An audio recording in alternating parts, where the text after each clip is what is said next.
벚구경 이야기에 오신 여러분을 환영합니다.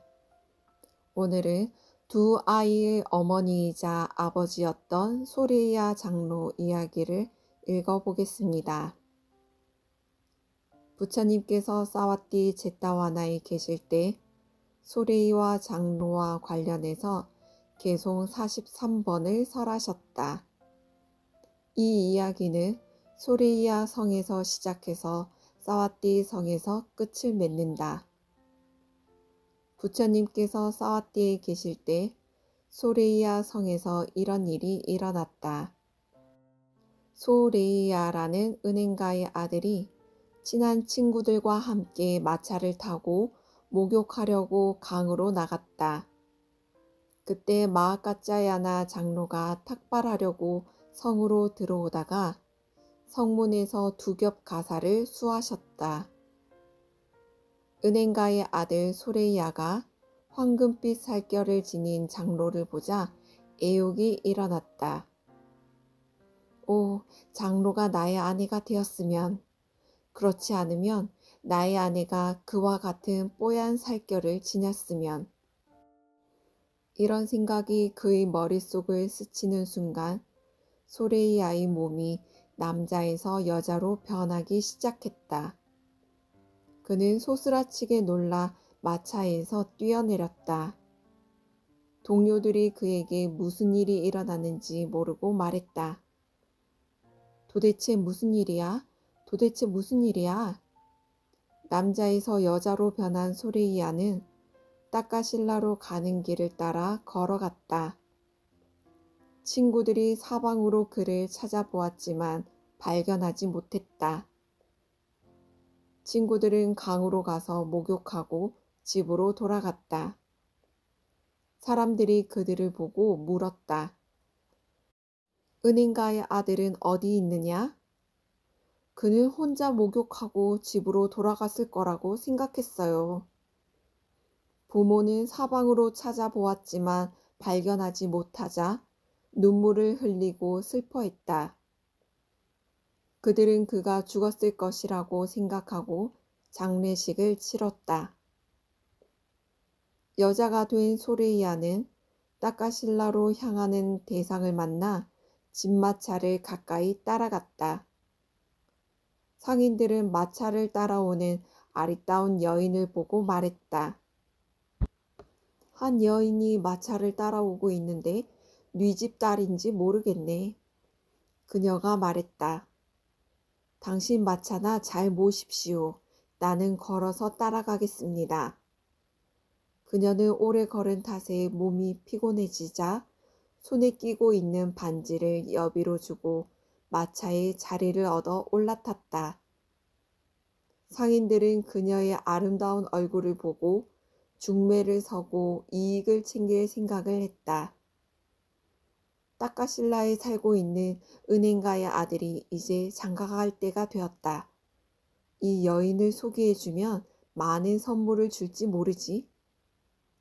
상인들은 따까실라에 도착하자 은행가의 아들에게 가서 말했다. 우리가 오는 도중에 보석처럼 아름다운 여인을 한 명 데려왔습니다. 은행가의 아들이 이 말을 듣고 사람을 보내 그녀를 데려오게 했다. 그녀는 정말 눈부시게 아름다웠다. 그는 첫눈에 반해 그녀와 결혼했다. 남자들 중에 과거 생에 여자가 되어보지 않은 사람 없고 여자들 중에 과거 생에 남자가 되어보지 않은 사람 없다. 그리고 남의 아내와 간통한 남자는 10만 생 동안 지옥에서 고통을 받는다. 그리고 100생 동안 여자로 태어난다. 아난다 장로는 과거 10만 생 동안 바라미를 닦았다. 그는 윤회하는 동안 대장장이로 태어났던 적이 있었는데 그때 남의 아내와 간통했다. 이 과보로 그는 지옥에서 고통을 겪었다. 그 후에도 아직 악업이 소진되지 않아서 14생을 여인으로 태어나 한 남자의 아내로 살았다. 그리고 7생이 더 지나 악업이 소진되었다. 남자로 살기를 원하는 여인은 공양 올리고 여러 가지 공덕을 짓고서 더 이상 여자로 살려는 생각을 버리고 이렇게 서원을 세워야 한다. 이 공덕으로 남자로 태어나기를. 그러면 죽은 후에 남자로 태어난다. 남편을 잘 받들고 충실히 따르는 아내들은 죽은 후에 남자로 태어날 수도 있다. 그러나 소르이아는 아라한에게 어리석은 생각을 일으킨 과보로 바로 그 생에서 여자로 몸이 바뀌었던 것이다. 여자로 몸이 바뀐 소르이아는 따까실라의 은행가의 아들과 결혼했다. 그들이 한 집에 살게 되자 임신하게 되었고 달이 차서 아들을 낳았다. 첫째 아들이 걸을 때쯤 그녀는 둘째 아들을 낳았다. 이렇게 해서 소레이아는 소레이아 성에서 낳은 두 아들의 아버지이면서 따까실라에서 낳은 두 아들의 어머니가 되어 모두 네 아들을 두었다. 그러던 어느 날 소레이아의 친구가 500대의 수레에 물건을 싣고 소레이아를 출발해서 따까실라에 도착했다. 소레이아는 저택의 맨 꼭대기 방에서 창문을 열고 거리를 내다보고 있다가 친구가 마차를 타고 지나가는 것을 보았다. 그녀는 곧 그를 알아보고 하인을 보내 집 안으로 불러들여 후하게 대접했다. 알지도 못하는 안주인으로부터 뜻하지 않은 대접을 받은 친구가 물었다. 마님, 제가 전에 본 적이 없는 것 같은데 친절하게 대해주는군요. 제가 누군지 아십니까? 그래요. 당신을 잘 알고 있어요. 당신은 소레이아 성에 살고 있지 않나요? 그렇습니다, 마님. 소레이아는 자신의 부모와 전 아내와 아들의 안부를 물었다. 모두 잘 있습니다. 그들을 잘 아십니까? 잘 알지요. 그들에게 아들이 한 명 있는 걸로 아는데 어디 있지요? 마님, 거기에 대해 말도 마십시오. 어느 날 함께 마차를 타고 목욕하려고 강으로 가다가 갑자기 사라져 버렸어요. 그가 어디 가서 무슨 일을 하는지 아무도 모릅니다. 사방으로 찾아보았지만 찾지 못했어요. 결국 우리는 그의 부모님에게 이야기했지요. 부모님은 슬피 울며 장례식을 치렀습니다. 친구여, 내가 바로 소레이아라네. 원 세상에, 마님 농담도 잘하십니다. 그는 남자입니다. 그는 잘생긴 젊은 남자이지 여자가 아닙니다. 그렇게 놀랄 필요는 없다네. 어찌됐든 내가 소레이아니까. 그럼 이 불가사의한 일에 대해 설명해 보시겠습니까? 그대는 그날 탁발을 나온 마하카자야나 장로님을 보았던 걸 기억하는가? 그분을 본 걸로 기억하고 있습니다. 내가 마하카자야나 장로님을 보았을 때 이런 생각이 일어났지. 오, 장로님이 내 아내가 되었으면, 그렇지 않으면 내 아내가 그와 같은 뽀얀 살결을 지녔으면. 이 생각이 머릿속을 스치는 순간 나는 남자에서 여자로 몸이 바뀌었다네. 나는 당황해서 이런 괴이한 일을 누구에게도 말하지 못하고 마차에서 뛰어내려 여기까지 왔지. 오, 자네는 아주 큰 잘못을 저질렀군. 그런데 왜 그때 말하지 않았나? 왜 장로에게 용서를 구하지 않았나? 그때 당황해서 미처 용서를 구하지 못했지. 지금 장로님이 어디 계신지 아는가? 그분은 지금 이 도시 근방에 계신다고 들었네. 그분을 여기로 모시고 올 수 없을까? 나는 그분에게 공양을 올리고 용서를 구하고 싶네. 좋아, 모셔올 테니 공양 올릴 준비나 하게나. 내가 장로님에게 그대를 용서해 달라고 말씀드리겠네. 소리의 아이 친구는 장로가 머무는 곳으로 가서 삼배를 올리고 공손하게 한쪽에 앉아 말했다. 스님, 내일 저희 공양청을 받아주시기 바랍니다. 당신은 다른 도시에서 이 도시로 온 상인이 아닙니까? 스님, 제가 이 도시에 사는지 여부는 묻지 마시고 제발 내일 저희 공양청을 받아주시기 바랍니다.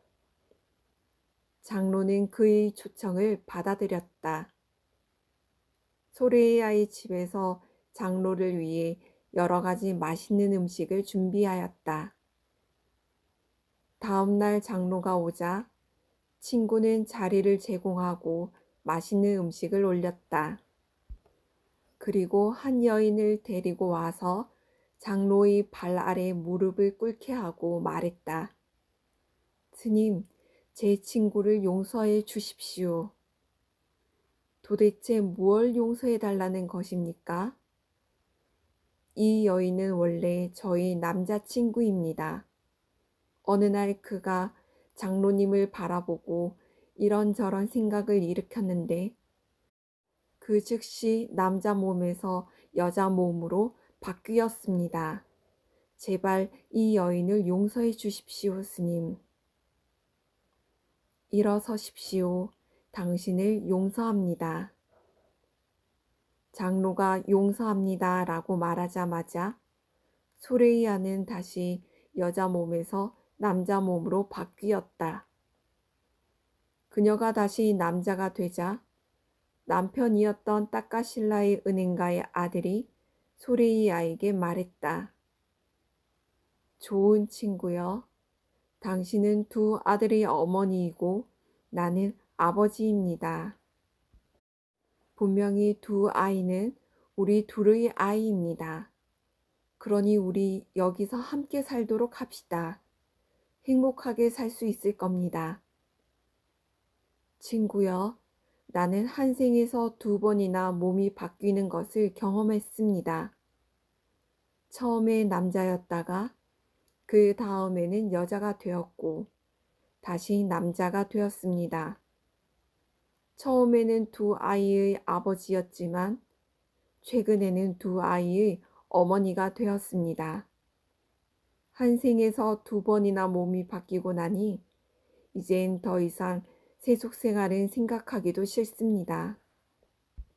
두 아들을 잘 보살피고 키우는 것은 당신 몫입니다. 애들에게 무관심하지 마십시오. 그렇게 말하고 나서 소레이아는 아이들을 꼭 껴안고 키스하고 나서 아이들의 아버지에게 넘겼다. 그는 장로 아래로 출가하여 비구가 되었다. 장로는 그를 데리고 사와띠로 갔다. 그 후 그는 소레이아 비구로 알려졌다. 사와띠 성에 사는 주민들은 이런 기이한 일이 일어났다는 것을 알자 놀라고 신기해하면서 그에게 다가와 물었다. 스님, 그런 불가사의한 소문이 들리던데 그것이 정말 사실입니까? 사실입니다. 스님, 두 아이의 아버지였다가 두 아이의 어머니였다는 말이 사실이군요. 그러면 이 두 쌍의 아이들 중에 어느 쪽이 더 애정이 갑니까? 어머니였을 때의 아이들에게 더 애정이 갑니다. 사람들은 그를 만나면 모두 똑같이 질문했고 소레이아 비구도 항상 똑같이 대답하곤 했다. 제가 어머니였을 때의 아이들에게 더 강한 애정이 갑니다. 소레이아 비구는 이제 대중들에게 떨어져서 홀로 수행에 매진했다. 그는 홀로 앉고 홀로 서 있었다. 그는 항상 홀로 있음에 기뻐하며 몸과 마음에서 일어나고 사라지는 현상에 주의 깊게 마음 챙기고 얼마 지나지 않아 사무엘을 갖춘 아라한이 되었다. 만나는 사람들마다 여전히 같은 질문을 던졌으나 이젠 대답이 예전과 달라졌다. 그게 사실인가요, 스님? 사실입니다. 어느 쪽 아이들에게 더 애정이 가나요? 아무에게도 애정이 가지 않습니다. 비구들이 부처님에게 말씀드렸다. 부처님이시여, 이 비구는 진실이 아닌 말을 하고 있습니다. 전에는 항상 어머니였을 때 아이들에게 더 강한 애정이 갑니다. 라고 대답했었는데, 이제는 아무에게도 애정이 가지 않습니다. 라고 말하고 있습니다. 그는 자신이 마치 아라한인 것처럼 말하고 있습니다. 비구들이여, 나의 아들은 거짓말하고 있는 것이 아니다. 나의 아들은 바른 마음으로 도과를 성취한 후부터 자식에 대한 애정이 끊어졌다. 부모도 아라한을 성취하는데 도움을 줄 수 없다. 바른 길에 들어선 마음만이 아라한을 성취하는데 도움을 줄 수 있다. 부처님께서는 이렇게 말씀하시면서 개송을 읊으셨다. 부모도 친척도 어느 누구도 해주지 못하나니 바르게 나아가는 마음만이 자신을 더욱 거룩하게 하리라. 이 법문 끝에 많은 사람들이 수다원가를 성취했다. 오늘의 법구경 이야기는 여기까지입니다. 부처님 말씀처럼 나와 가장 가까운 부모님도 친척도 자식도 그 어느 누구도 우리가 진리로 나아가도록 도와주지 못합니다. 오늘 하루는 애착의 마음을 내려놓고 바르게 나아가는 마음을 유지하는 거룩한 하루가 되시기를 발언하겠습니다. 함께 해주셔서 감사합니다. 사랑합니다.